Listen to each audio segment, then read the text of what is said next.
everybody, how's it going? I'm Daniel G. Garza, and welcome to season 11. Man, the years went by fast. This is season 11 of Put It Together, and for those of you that have been following us through the years, we went from podcast with Abnormal Entertainment to live streaming during the lockdown, and now we're here on season 11. It's really exciting. I was off for most of last year. Actually, season 10 was really short, but for those of you that follow us, you know that I've been traveling. I was very fortunate to be part of the National Minority AIDS Council and traveling with them as a facilitator and a language justice consultant, which was really exciting. It got me to Anchorage, Alaska. It got me to San Juan, Puerto Rico, and all through the United States. So I got to meet a lot of people, which I've approached a lot of those people to be on the show this year. So as long as I have a Saturday morning available, we'll be right here for Put It Together. And I want to start by welcoming all of our friends that are watching us on all of 4 Facebook pages. And for those of you that don't follow them, you can follow me at my personal page, the Daniel Garza fan page, the Put It Together page, and the Little Mexican Productions Inc. page. So there's 4. You can follow us in any of those. And every page has different information. So make sure you go to them and check them out because there's always different stuff popping up. For those of you following us on LinkedIn, thank you so much for joining us. And we want to hear your stories. If you're a professional out there with a great story that you want to share with us, please get in touch with me. Just send me a message and say, hey, I have a Put It Together story. I want to be on your show, and we'll get you on here. For those of you on Twitter, just retweet this. Let other people join in on the conversation and be part of the show. If you're watching us on YouTube, scroll down, hit that subscribe button and the notification bell. It'll let you know every time there's a new show. And talking about new shows, we've got a new show starting this Monday. We're so excited that 2023 is the launch of a new show called Insightful, a movie review show. So we're going to go back and check out some movies that have inspired us, motivated us, made us mad, made us think, movies with an LGBTQ plus theme to it. Maybe they have some health issues that we want to talk about, or recovery. So any show that has influence, which pretty much opens the encyclopedia to just about any movie. But we want to talk about movies that affect us a certain way, or talk about characters that we don't really focus on during the movie, but are a big influence in moving the movie forward. And we want to talk about that. Coming up next Monday, if you're watching the show live or a repeat, next Monday, we're going to talk about Steel Magnolias and the characters and what it meant to us. So please join us on Monday. It's a conversational show, so we want to hear what you think. Plus, on that show, if you have a movie that you want to talk about, if there's a movie that's inspired you, motivated you, made you mad, made you think, send us the movie. Let us know what movie it is. And then you can be a guest co-host on the show so that you can tell us why it motivated you, pissed you off, encouraged you. Like one of my favorite movies is Remembering the Titans. I've always just loved that movie. So anyway, those are the kind of movies we want to talk about. On Wednesdays, we got Christian and Daniel. On Fridays, the Card Devo and Zodiacs. And then back on Saturday mornings with Put It Together live stream. And don't forget to watch our horoscopes every Monday on all of our platforms. We're across the social media, so make sure you catch any of those. So we're back, and I'm really excited for my guest. And yes, I know I say it every show. I am so excited for this guest. But actually, this particular guest, I've been after him for about a year and a half. We met during the lockdown, and we met for coffee. And I was really excited because I follow him on Instagram. And we're going to put up the website in just a minute. But let me go. Johnny Murillo is the founder of Chicano Hollywood, a multimedia platform dedicated to serving the Chicano Latino community nationwide. For the past 15 years, Johnny has been in Hollywood producing short-form content for companies such as Buzzfeed, Mitu, Pero Like, Tasty, and Snapchat, as well as long-form content including movies and episodic series. So we were already chit-chatting in the pre. So I told him, please stop talking because I want you to talk about this on the air. So I'm going to bring him there. Welcome to the show. Johnny, ¿cómo estás? Bueno, David. Man, I'm listening to your intro and I'm like, oh my gosh, this guy's busy. I didn't know you had that much activity going on. The trips and what you did for AIDS is great. And then I hear all these shows. I'm like, oh my gosh, you are busy, brother. Well, I think it's before we get into the whole show, but it's well known if people aren't hiring you for the jobs, create the jobs. You got to do it. That's right. Um, Perfect. I Exactly. I've been working my way to get syndicated and get up there and have a whole crew and an Yeah. actual producer producing this stuff. Uh, but meanwhile, I'm practicing and doing my own thing. So You're doing the right thing, brother. You're doing the right thing, you know. And then you went to Puerto Rico and you went to Alaska. Those are two places on my bucket list. I want to go to Alaska and I want to see the ¿Cómo se llaman la Aurora Borealis? The lights? yes, yes, las Oh my God. luces, sí. Oh man, quiero ver eso. That's on my list. I want to see those, you know. Definitely something to go check out. We for anybody who travels for work, everybody knows when you everybody's like, oh, you get to go to these places, but then you're there for work and like you're so I still didn't. I was in Puerto Rico 2 weeks and I never made it to the beach. Oh my gosh. Oh my That's how God. sí comí mucho. So I No, ate a lot of food. So that's the good thing. that's good. Yeah. Food's good. Um, before we start into the whole conversation, the name Chicano Hollywood, and we were talking in the pre-interview. So I'm going to read the definition that I found on Wikipedia, and then Yeah. can we grow on that after that? Yeah. So Chicano, Chicana, or Chicanx, which is the term now, is an identity for Mexican Americans who have a non-Anglo self-image. Chicano was originally a classist and racist slur used towards low-income Mexicans that was reclaimed in the 1940s among young people who belonged to the Pachuco subculture. So Yeah. that's a very small definition. We were talking, and there's a bigger Yeah, history. yeah. There is, you know, the whole term though. Back in the day, it was a derogatory term. It was almost, you know, kind of similar to when they would use the N word against the black community. You know, they would call us Chicanos or Chicanas. This is back early, you know, back in the early part of the century, the 20s, 30s, because we, you know, our community were the ones that were either migrated from Mexico here and were becoming Americanized, or were born here, like me. My family's from Mexico, but I was born in San Jose. So, you know, we were both cultures. And so it was a derogatory term. You know, back in the day, you know, racism and you know, that kind of discrimination came from different places, even from our own. So even the Mexican community will look at those that were born here, and it was used a term for them as a derogatory statement. You know, like the best lines is remember in Selena when Edward James Yes. almost, you know, we're not Mexican enough for them, we're not American enough for them, you know, we're Chicano, and they're Tejano, right? Which is another conversation on the Tejanos, their history. But you know, pretty much if you have descendants, any kind of descendants, any kind of heritage from Mexico, and you're born and raised here, you know, you can be categorized to that Chicano identity. Some people, for the most part, it's evolved into an empowering identity now. The Pachucos, even though at the time they were looked at as the gang members at the time, LAPD, you know, and we remember about the Pachuco riots and so on. They were looked at as the bad guys and the gang members, so they were again, you know, stereotyped, discriminated against. But they took the term and embraced it, and it evolved into an empowering movement. Even when the farm workers rioted and Cesar Chavez and all that, my grandfather was a part of that movement, and he was born in Mexico, but he, you know, came here, served in the military, got his citizenship, and he taught me. He gave me a patch that said Chicano Power with a fist in there. And as a kid, my grandpa would tell me, "Hey, we're Chicanos, Chicano Power, Chicano Power." So it was ingrained in me, and so my family, my mom, they all, you know, they it was just part of who we were. So now today, I strongly believe and see the signs that there's a Chicano renaissance going on now. And we are, as a whole, embracing that term and that identity. And it's almost, what's beautiful about it is that we recognize, even within our own community, the subcultures. And I was having this conversation the other day with someone, how, you know, the mistaken stereotype generalization is that if you say Chicano, that means you're a lowrider Cholo gang member.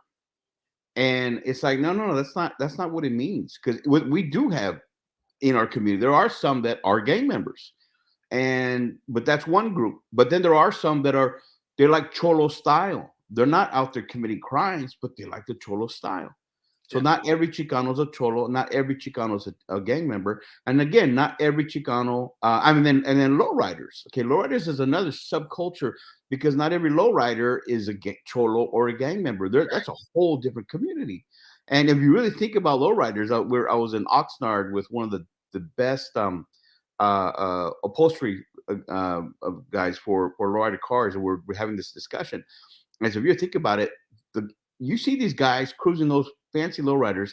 They put thousands of dollars. These guys are middle class to upper class Chicanos that have invested, up to 50, 60, $75,000 into their cars.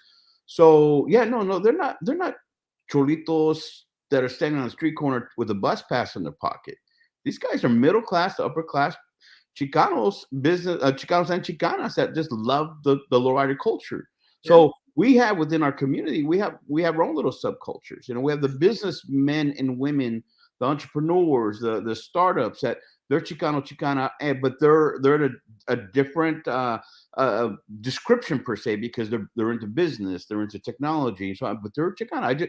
I just got off of a Zoom yesterday with Martha from she's huge in the tech world, and she works for Adobe, embraces her Chicanism, and she says, I want to get more Chicanos and Chicanas in the tech world, and that's who she is. So is she a chola? No. Is she a gang member? No. Does she have a lowrider? No. She lives in Santa Cruz, and she's in tech, and she's an author. She wrote a book, and so, but she's a proud Chicana. So our community has evolved now where the term Chicano Chicana is empowering. I tell people right now, especially in the entertainment industry, your last name and your skin color are your best assets right now because of the renaissance that's happening. Yep, that's it. Maybe back in the day it wasn't because these poor people had to change their names. All these actors that had to change their names from Anthony Quinones, which is Anthony Quinn, and all these others. Right? There's so many others that were Mexicano, Mexicana, and Chicano, Chicana, and they had to change their names. But those days are over. Right now, you have the best thing going for you: your skin color and your last name. When I first came to California from Texas, one of the first agents that I spoke to wanted to call me Dan Garza. She was like, wow. If we call you Dan, you're more marketable. I'm like, why am I not marketable as Daniel? Like, so Daniel Garza, like that's my name. Yeah. And then when I went to go register with the union, there were several Daniel Garzas. That's why my name is Daniel G. Garza, because there was. Yeah. Wherever you are out there, you better be making a lot of money with my name. I just getting all your auditions, huh? See, they're like, "Are you that Daniel Garza?" But there's a cameraman and there's politicians. But anyway, but yeah, coming from Texas, I grew up with that the Chicano, the lowriders, the Pachucos. There was all these subgroups, and yes, some of them had were viewed, but this is 70s, 80s. They had people viewed them as troublemakers. But as we grow up, I mean, I was just thinking, Penny Dreadful, the movie, the show had a lot of Latinos, and it showed the subculture of the Latino communities in California, in Los Angeles, right? Yeah. But yeah, for anybody out there who's watching this, si eres Latino, Mexicano, Hispano, whatever subgroup you fall into, own it. This is really a great time. But own it. But I want to ask. So we're talking about the history of Chicano. Why, when you created your brand, did you choose Chicano? Wow, it's kind of funny. So I'm going to tap into our stereotypes again. So the way it came, so I've been here producing in Hollywood. I'm based out of Burbank for about 15 years. So within our network, right, I have, good friends that they produce as well. And so we always work with each other the best we can. So I got an email from a friend of mine, another producer named Jeff Reyes.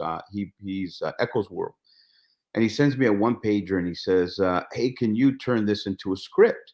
And I said, yeah, let's do it. So I said, give me a couple of weeks. So it was during the pandemic time, as a matter of fact. It was 2021, January 2021. And so I flip it to a script. It's a comedy. It has like Jerry Garcia, Dunos, who else? Concrete, Jay Valentino, all these, comedians had great actors, Anthony Fernandez and a few others, right? Um, and so when we produced the movie, now this is March 2011, 2021, I'm sorry, March 2021. We had a meeting to go through the dialogue. So we had the script up on a wall. It was projected on the wall, and the director, LV, he's standing in front and he's smoking a joint. And so he puffs a big cloud of smoke in front of the script.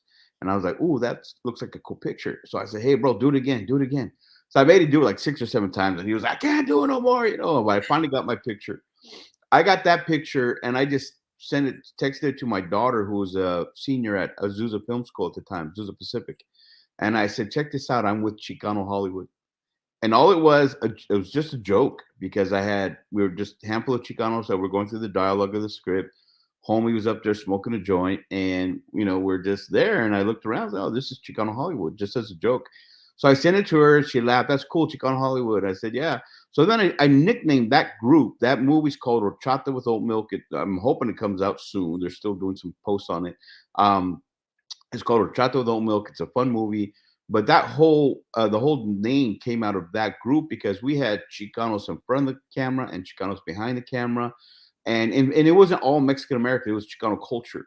So some were Salvadorian, Guatemalan, but it was Chicano culture, and because we're all raised in the same barrios here in LA or California, or Texas, it's all the same. Wherever they come from, we have the same upbringing per se. And so I would nickname that group Chicano Hollywood. And, whenever I tell my wife, "Hey, I got a meeting with Chicano Hollywood," she knew who it was. And then within our production team itself, I would call them that, and they embraced it.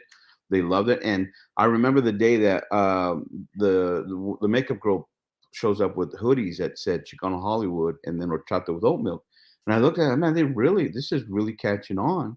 So I said, let's see what we can do with this, because I saw how the identity, they embraced it. So I just created the socials. This is March 11th of 2021. Created the socials. I started the trademark for the name. I finally got that awarded, a year and a half later. So I got that about a month ago. And then and we got the domains. And all I do is just put up a quick Weebly website, and then I just did Instagram, connected Instagram to Facebook. And what I primarily did was just shout them out, just give them a shout out, just give them some accolades and some kind of recognition. So whenever I saw, especially those that were on that crew, I would just say, "Hey, shout out to Lizzie for doing this music video. Shout out to Echoes World. Shout out to whoever." And I would just just give them some love, and that post would cross over to Facebook, and it would just grow that way. And I wasn't really paying attention, but I did see some organic growth. So from March 2021 to August 2021, we had about 2,000 on Instagram. And then, I think my wife said, "Hey, you got a good growth now." And I said, "Well, that's pretty cool." It's, people love this. And I would always follow back anyone that had in their bio, actor, producer, director, something, podcaster, someone in the entertainment, I'd follow them back. But I noticed when I checked Facebook, we had about 12,000 at the time, and I wasn't paying attention to Facebook. But when I looked at the comments, I would get all this like, "Hey, this is great. We need more Chicano sitcoms. We need more Chicano actors." And so I segregated, like, okay, Facebook is the audience, and Instagram is the players, the producers, the writers, directors, the actors, right? The podcasters, influencers. And so they just started growing organically. So right now we're about 35,000 on Facebook and about 11,000 on Instagram. And then my daughter runs a TikTok, has about 5,000. So we're about 50,000 total, right? And this is all, the majority of it has been organic. We haven't really, I would boost, like we bought the Latin Kings of Comedy brand. So whenever they go on tour, I would kind of boost that for marketing. But for the most part, it's just organic growth. And I noticed that within the players, the people in the entertainment industry, they love the recognition and love someone putting a spotlight on them. And then the audience loved to see that there was content being created. I get messages all the time like, "When do we going to have some shows?" I would post when we're developing stuff, but I'm like, man, developing is one thing, but producing is a whole different ballgame. You can put an idea together and shoot a sizzle, but then to produce the whole Todos tienen ideas, pero exactly. So, anyways, that's how it came out. That's the beginning, the roots of where Chicano Hollywood came, because it was just a fun joke that I sent to my daughter, but it caught on, you know. For everybody watching us, we are chatting today with Johnny Murillo, creator of Chicano Hollywood. If you have any questions or any comments, please join in the conversation. Make sure you let us know. If you are watching this on replay, ask again, ask your question, make a comment, and I'll make sure that I get it to him. And I want to show. I usually show this at the end, but I want everybody to watch. This is the Instagram channel, because my next part of the conversation is this, because I saw it on Instagram. It popped up on somehow it popped up on mine, and I was like, "¿Qué es esto?" And I was like, "Chicano Hollywood." I was like, I want in on that, and okay, I'm gonna confess for everybody. I think people who follow the show know what a stalker I am. I stalk my guests before. I'm like, when are you coming on my show? When are you coming on my show? When can I meet you? I want to meet you for coffee. Yeah. So for everybody out there, true story. I was after Johnny for a while. I'm like, when can we meet for coffee? You tell me where. I'll be there. And we met up at this coffee shop that was almost closing. We got there almost at the end of it. Yeah, but we had a sweet conversation. But your energy and your passion for what you're doing, like the passion that I had for all these years, and then I met you, and I was like, oh, the whole thing, like seeks like that was de donde viene? Where do you get all your passion and drive from? Well, to me, this is like people ask, you know, how the origins of the business or how I came into Hollywood. Man, I was a pastor for 23 years, right? I was with the Assemblies of God, a Pentecostal a group. And I mean, back in the day, man, I used to preach against going to movies, and I would throw out my TV, threw it out 3 times. And we were so strict, right? And it's funny because God has a sense of humor, because he then, you know, the last church I was pastoring was in Sacramento. And when the economy tanked in 2008, I had an inner city church, and it was primarily people from the hood. You know, I had Black, Hispanic, Asian, and I had pimps, prostitutes, drug addicts, and we were reaching them. And we had about 300 people. It was beautiful, beautiful congregation. I love those guys. The problem was that no one had any money to support the ministry, and we had just got into a big building. I had about 10 people that were primarily the donors, the tithers. But they were all into mortgages, construction, and loans, and so on. And when the economy tanked, those were the industries that just fell apart. So, anyways, long story short, we had to shut it down. So now I'm searching. Okay, God, what is my mission now? I had to just shut down my church, and to keep food on the table. My kids they had been scouted by some people in Hollywood, and so we would take them to auditions. So I was getting to know just a little bit of the industry.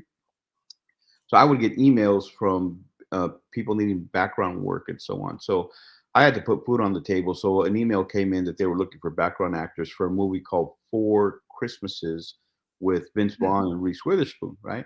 They need like 400. So I'm like, oh man, maybe get 1 or 2 days of work. So I submitted.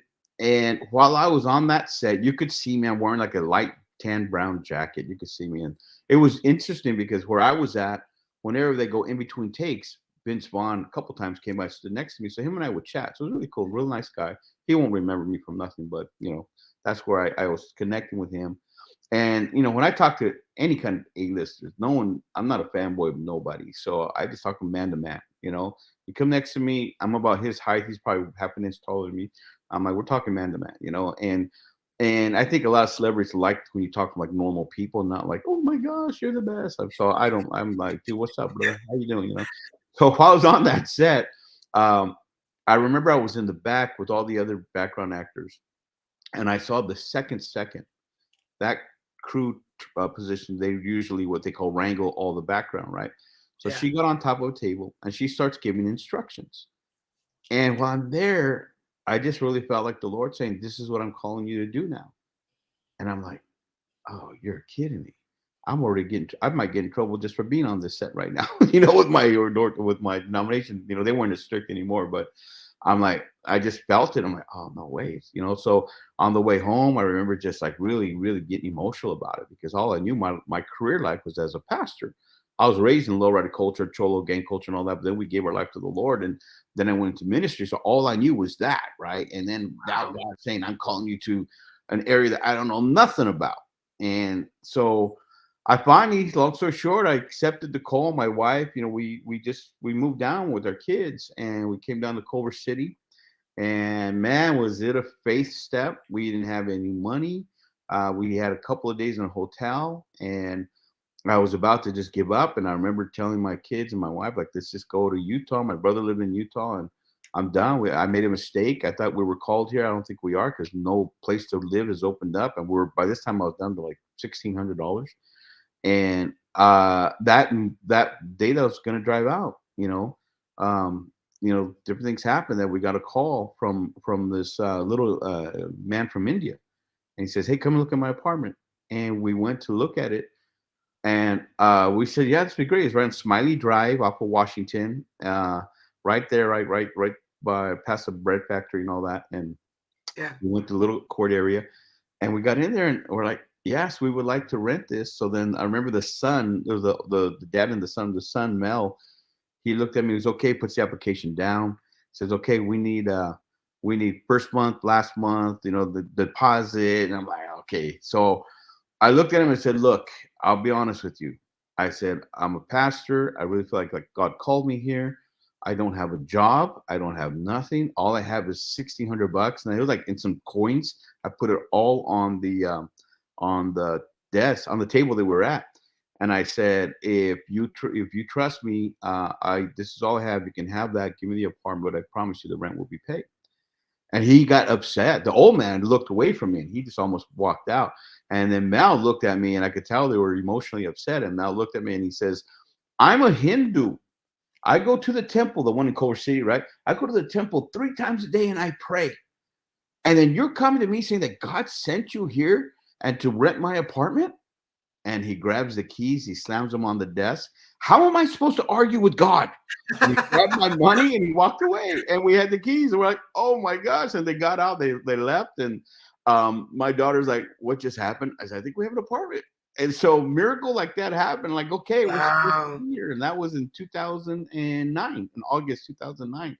So yeah, it's been a crazy journey, but we're still here. Here we are. But it was funny, and it's funny because I got that kind of acting. So he was on Disney, and he did a few other shows. So it was hilarious because then we became good friends and so on. But that's the story. So we got here. I was a pastor. What drives me? I'm not here to be famous. I'm not here to do stuff. I'm not here to get Oscars. I'm here because it's a call of God. And that same heart of a pastor, I still have that. And even though I'm not a formal pastor behind the pulpit, I still feel like I'm here to help people. And that's what drives me. So if I can build a platform, especially now with this new assignment, build a platform underneath the Chicano community, that's what my mission is. The problem with Latinos that we always have, and other cultures, not just us, but we step on each other to get to the top. I don't want to step on anyone. I want to build underneath. And how can we build each other underneath? That's what drives me. There's so much in everything. So first of all, what an awesome story. You hadn't shared that with you, but the positive side of Dios te está viendo. As Latinos, I remember as a kid, Dios te está viendo. But this is such a positive side to that. Like God is really watching you and paying attention and opening the doors that sometimes, even the doors that we feel that are never going to open, He will open them for you, and He will open them for you. And I wholeheartedly believe that between God and the universe, they have laid great path for me and opened amazing doors. But then on the other side of that, también, like where you say it's got to be a calling. I never really dared to think that until I met you, because people are like, "Man, you've been on the air for so long." It's like, "Do you have sponsors?" I'm like, "No, I pay everything myself." It's like, "Well, where do you get money from?" I'm like, "Well, from other jobs." Like, why do you do 4 shows? Because I want to bring people on. I want to share what we're doing. I want to give people a platform. It may not be a huge platform, but we have very loyal following. So at least we know we have that. So I'm going to jump on that bandwagon with you and say, yes, porque Dios abre puertas por eso. We have a comment here. Ralph Esparza. Hi, Ralph Esparza. Yes, we have to lift each other up. A huevo. I love Ralph. Ralph is one of the, he is a hardworking producer. He's got a lot of projects going on and very, very successful. Him and his partner, they have a couple movies going on, and Walter Perez is his partner, and man, they are amazing. So Ralph is he's someone that your followers, anyone has to keep their eye on, because what they're doing in Hollywood is it's going to blow up. Hard worker guy. You did get him on. What I heard there, Ralph, is when are you coming to the show? That's what I heard right there. Yeah. He is an inspiration. Yes, Johnny is an inspiration. He when I'll say that, I usually save my stories for the end, but I'm going to say this.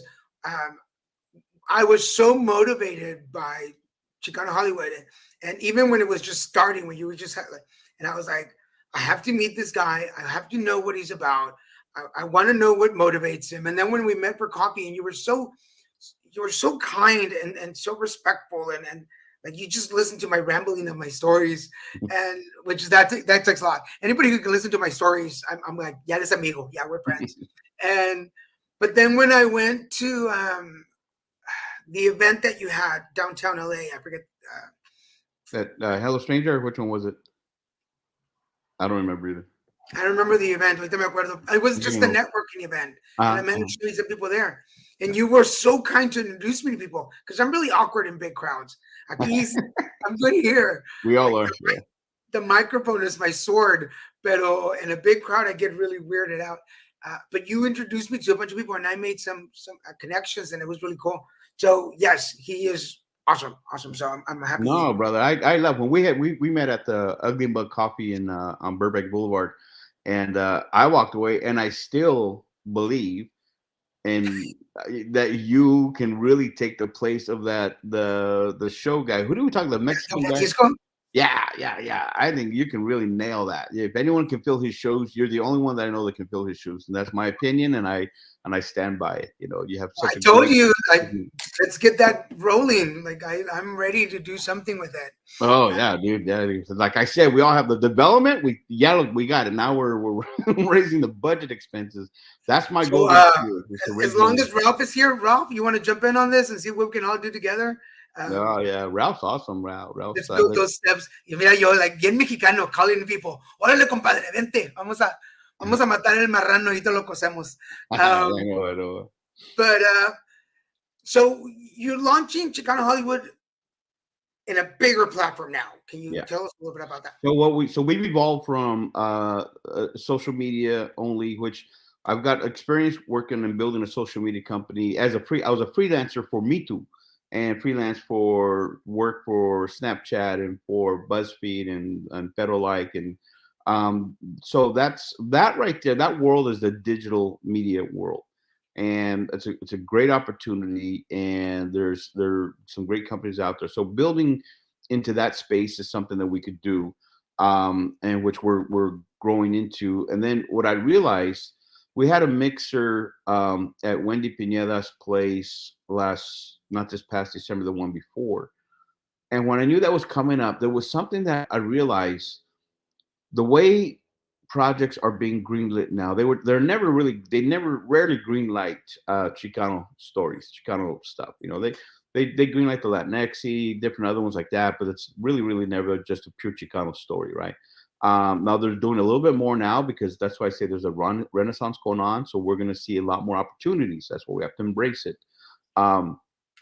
But at that mixer, I realized that, and not at that mixer, but knowing that mixer was coming up, as things were evolving, I saw that we were just competing against each other, me and other producers.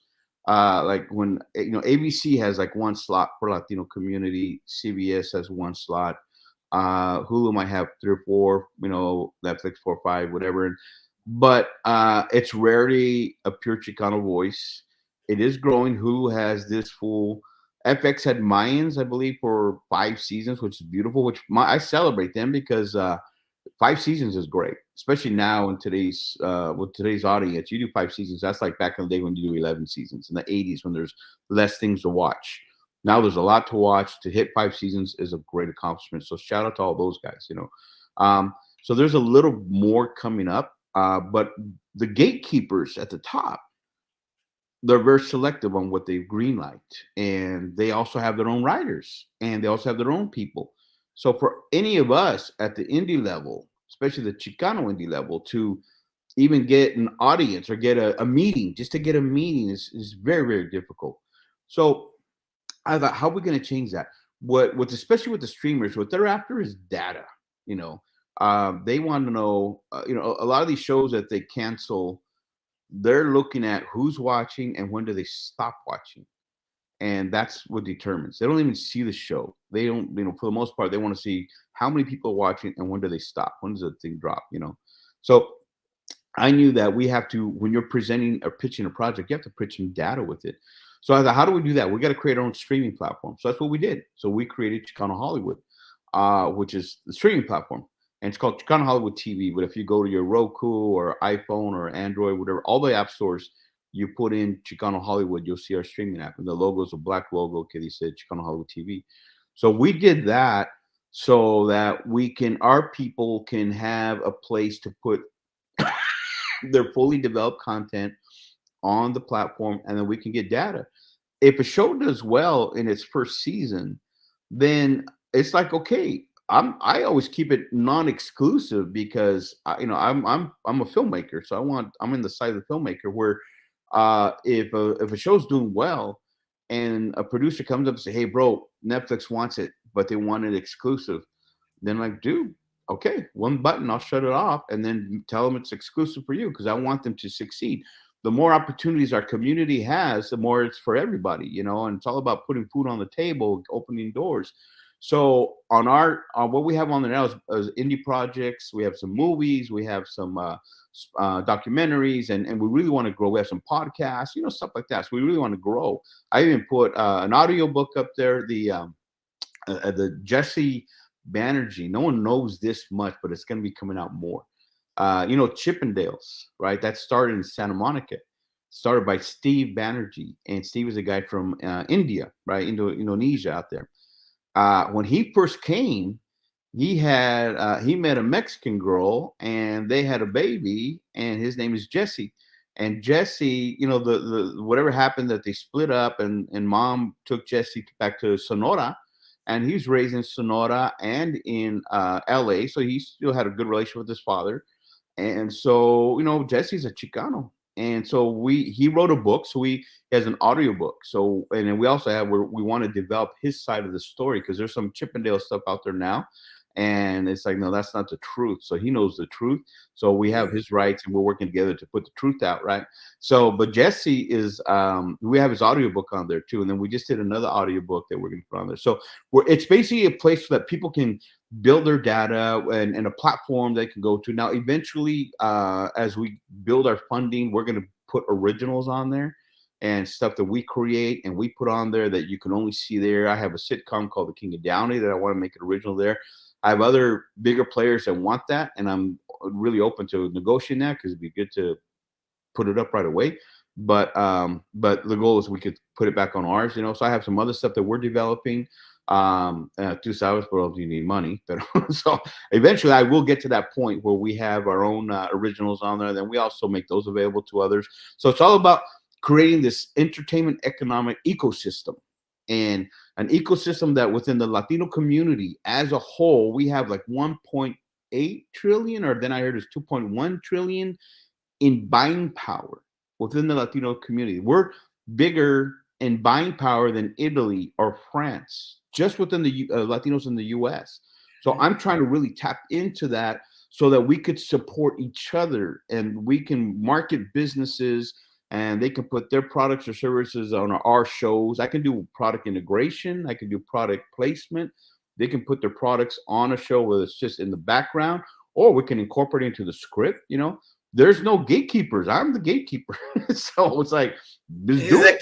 Aquí está papi. Yeah. I mean, that, and with the studio system, you got to go through all these layers and all these board meetings. And I just go like, yeah, that sounds cool. Let's do it, And so it's different. So I can make it work, So we want the business community to partner with us. They're going to spend marketing dollars anyway. Might as well do it with us. And then we push it out to our Latino Chicano community, So that's what we're doing. And that's why we have the streaming platform, so that we could create more opportunities. And then, like, for example, I sent out a letter of intent for distribution for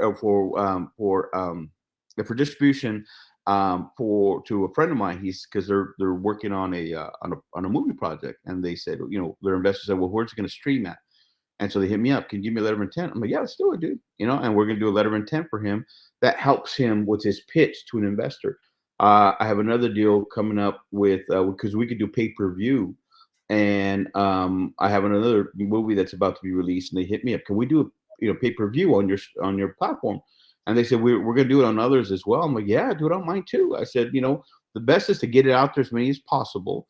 But we could do pay-per-view, and so we have that set up. So I want to make it so that our filmmakers can, of course, recoup their money from their investors. When any investor gets their money back, that's a big win. When you can make something on top of that, that's even better.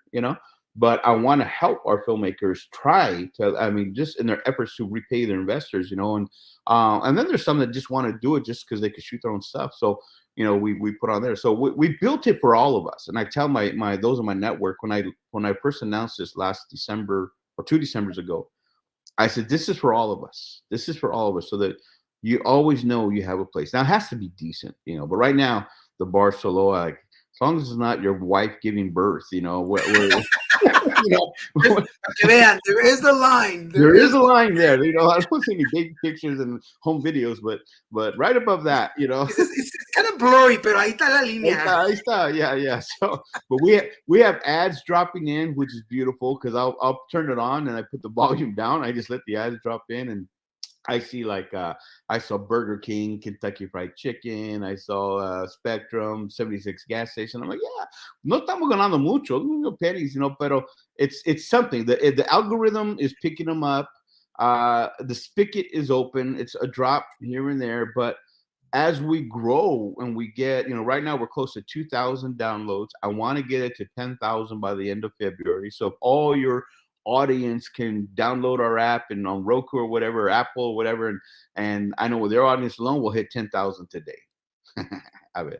So before we're down to about almost the last 15 minutes. Anybody out there, if you have any questions or comments or thoughts, or if you want to know how you can get involved in all this, I'm going to put up the website and some of the links so you can go check them out. And I found the logo, so that's there you go. Well, you're Chicano Hollywood TV. So make sure you look for that. That's what you're looking for. Yeah. I'm man of this. Lo que estás vendiendo, I'm buying it. Let's go for this. And I particularly, in all seriousness, is like, when you were talking about the Selena movie, that 1997, I was 26 years old, and there was a lot of things going on in my life, but I really kind of, I knew there was something better out there for me. But that was one of the quotes that got to me. Is like, we're not Mexican enough for the Mexicans. We're not American for the Americans. We have to try twice as hard to get half as far. But that's adding to it. But that's always been my thing. Is like, I know I have to try twice as hard. I have to work twice as hard to get half as far. And I'm willing to do it. I'm not the only one. But we have to.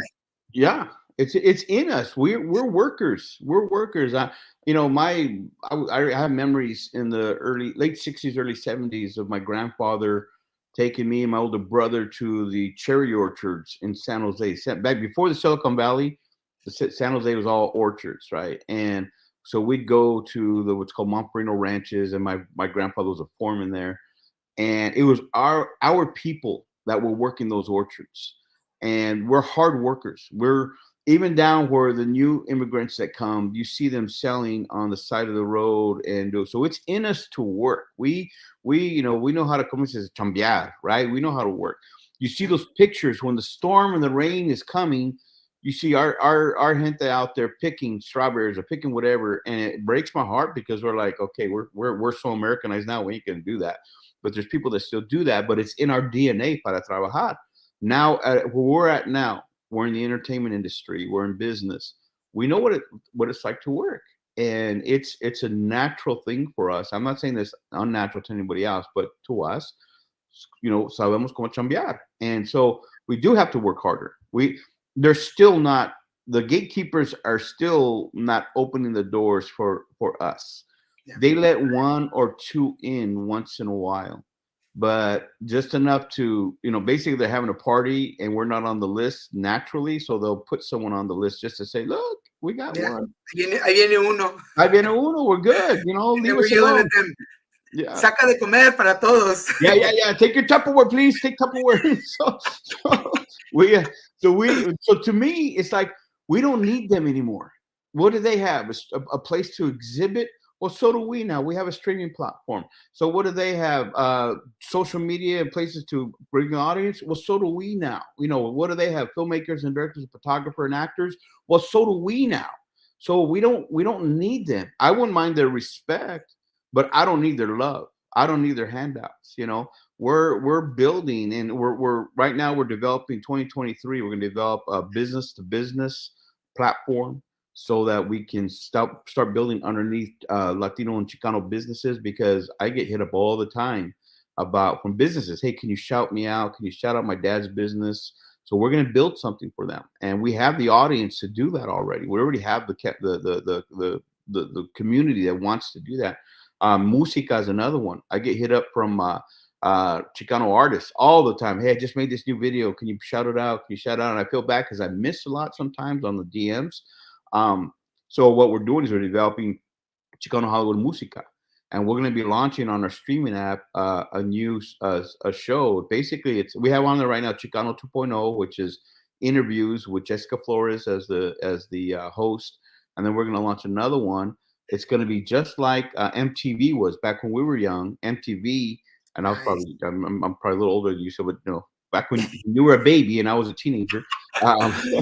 I will take that. Yeah, MTV started and they would just do music videos. That's it. VH1, just music videos. So we're going to do on our streaming platform, each episode will have 2 hours of just music videos with video jockeys in between. So we already shot our video jockeys, and even it was funny because my daughter oversees that part. She's the one that graduated from film school, and I said, okay, this is your department that you're going to build. And she goes, Dad, what's a video jockey? She didn't know what a video jockey was.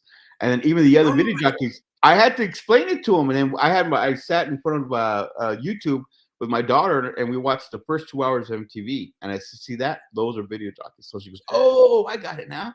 So we auditioned some. We got 4. We did that. So that's dropping probably by the end of next week or 1st of February.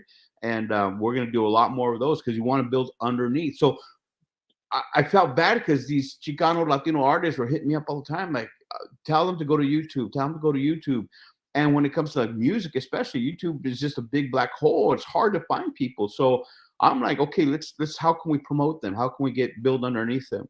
So all that does, what it does for us is that I recognize more and more we are becoming a disruptor to the system now, because we could be so independently connected to each other, codependent to each other, from business and marketing, music and TV and movies and podcasts.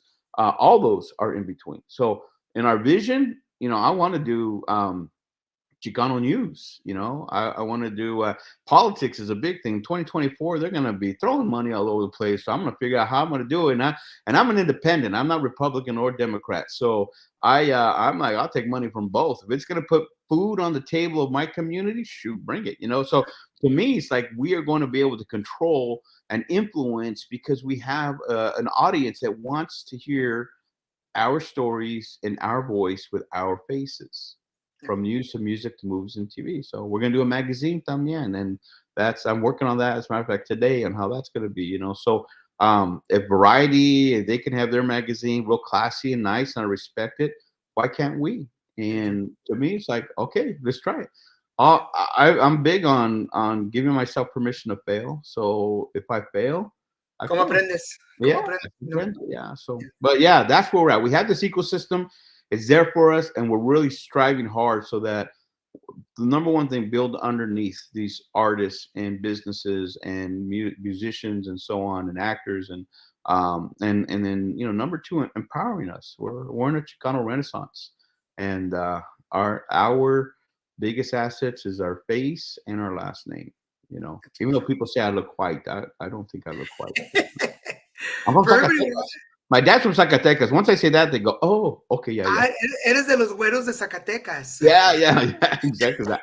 Once I say that, they go, oh, okay, okay. So yeah, I don't know, German, or my last name should be Otto. So Otto's, I think, is German, right? Now I say it should be because my nana was La Otra. You know what La Otra is from my, So my nana was La Otra, and she had my dad, and that's a whole different Mexicano Wow, story. this is another show. Yeah, that's a novela right Chisme, there. compadre. Yeah, Chisme. that's a novela. So my last name is Murillo, which is my stepdad's last name. It was Mendivil.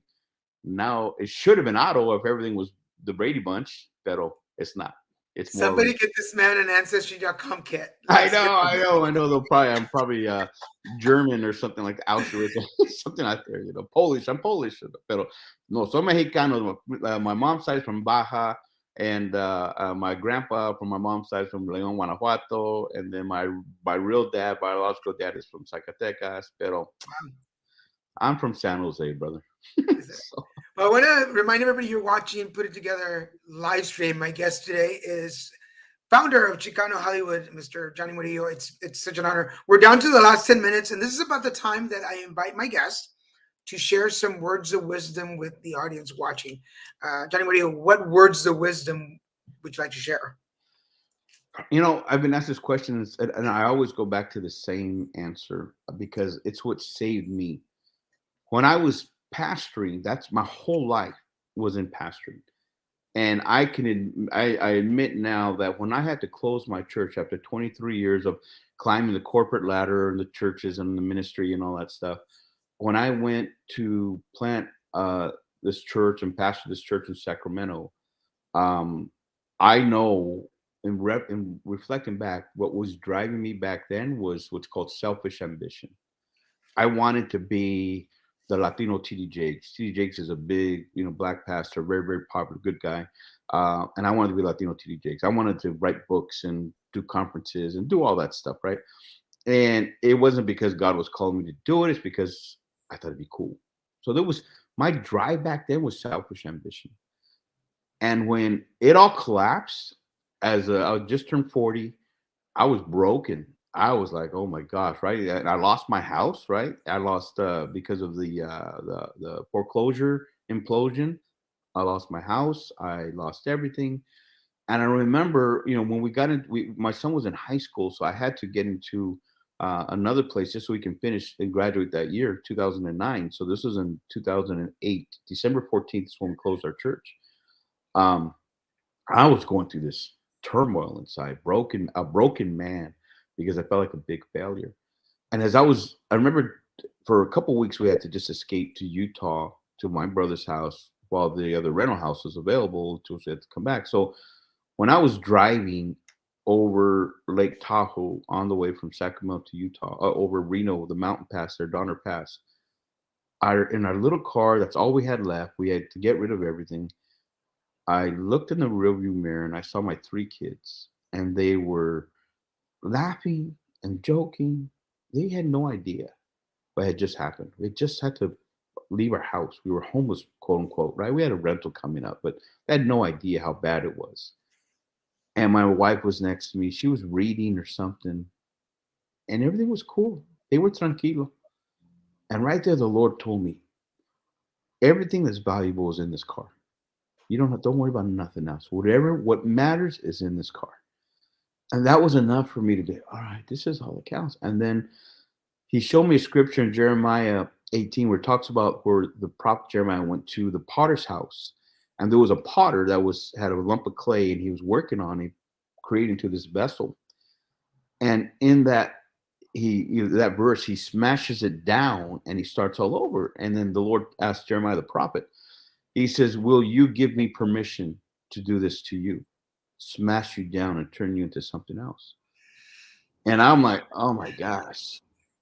And I really felt it inside. And one of the things I had to do was give myself permission to fail. Once I gave myself permission to fail, I felt invincible. Now I can risk anything, and knowing that, okay, if I fail, I fail. So I take steps like that. And it brought such healing to me when I said, okay, God, smash me down. And I thought I was going to be a mega church pastor, but I don't care. That was my selfish ambition. Smash it all down. and let's make me to something that will really serve you.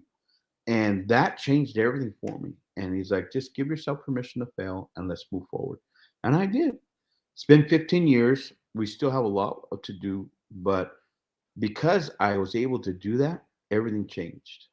So I Wow. would tell your listeners, no matter what's happened in your life, give yourself permission to fail. Let God smash you down, but let him start all over. Because when he starts all over, you have no idea. I was a Pentecostal pastor preaching against going to movies, and here I am now in Hollywood. So you have no idea what God can do in your life. And So now you're on my show, so yes, that's how the I'm with world. Dan Garza, Daniel G. Garza. I'm with the You know, Daniel G. Garza, Metal Metal. this is gonna be a little insane, but when I was in rehab almost 16 years ago, um, we would go to meetings every day, and in one of the meetings, somebody shared that story. I don't remember, like I don't remember if they quoted it. I can't remember if they said it's in the Bible. I just remember them saying, "While you're in rehab, let God smash you so He can build you up again." Yeah. And I built my foundation of my rehab, my recovery.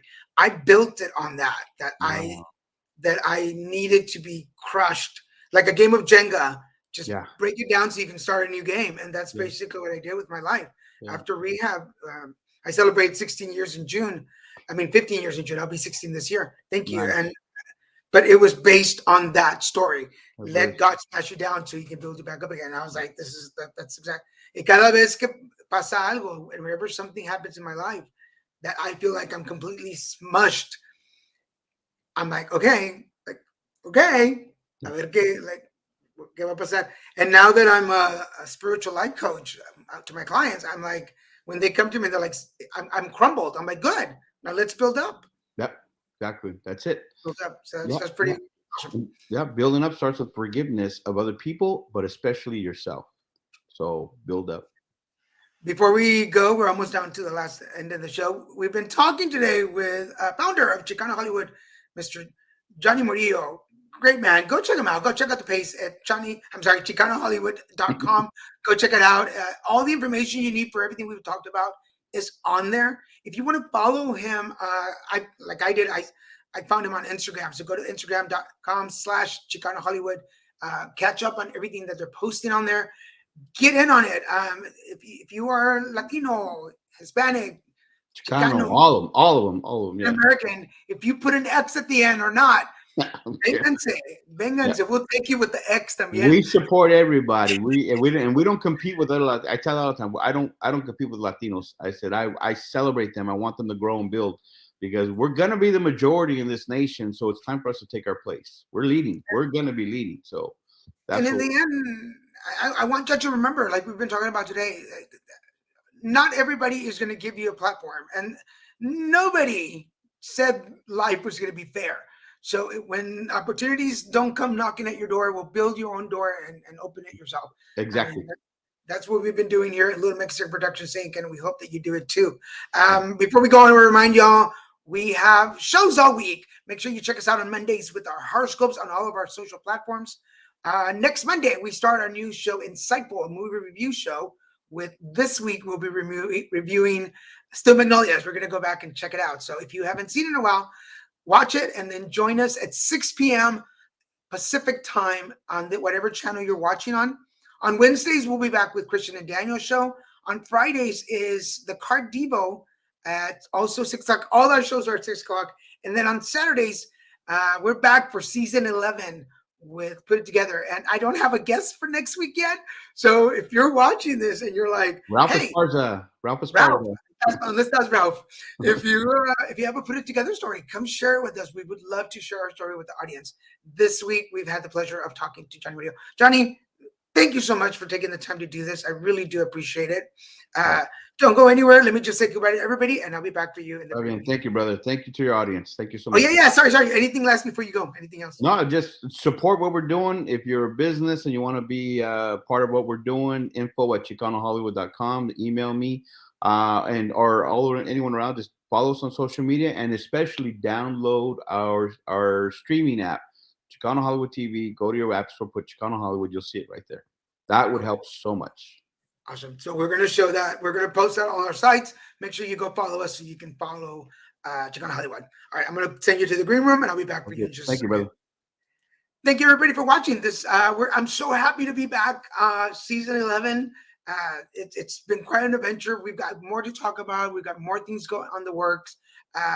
Make sure you follow us. Again, if you want to be a guest on Insightful, simply message us, DM us, tell us, hey, I have this movie that I really like. Could be a documentary, could be a TV show, and we'll check it out and we'll talk about it. Until next time, thank you for joining me. I'm Daniel G. Garza, and this is Put It Together. See you later.